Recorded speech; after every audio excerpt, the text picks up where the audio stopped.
I grew up in St. Louis, grew up a little bit outdoorsy. We did the camping, but this is like traditional camping, like tents and marshmallows and stuff, not like something that you deal with in SERE. I'm Staff Sergeant Tiffany Zaloudek, SERE Specialist at Fairchild Air Force Base.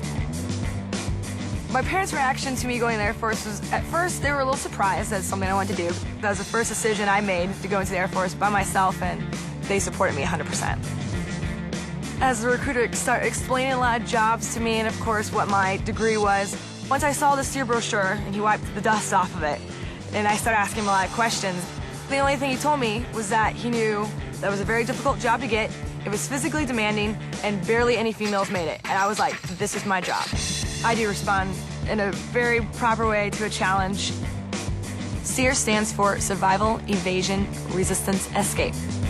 How to survive any type of environment, coastal, Arctic, tropics, desert environment, as well as a prisoner of war situation, and still get back and return home with honor.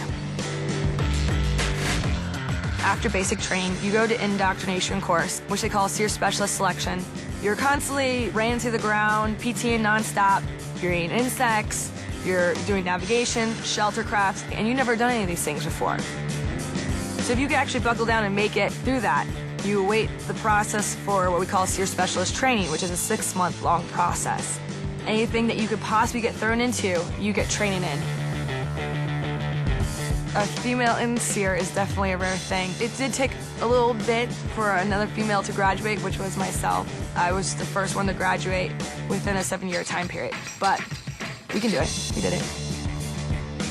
What I would tell a young girl who's thinking about joining the Air Force is it's a great opportunity that a lot of people, I think, overlook. Go ahead, research it, see if it's something that you really like. If it is, go for it, and do not stop. I don't believe there is a limit for me or for anyone in the Air Force at all. Whatever you want to push yourself to do, you can do it. The biggest thing is if you want it and how motivated you are.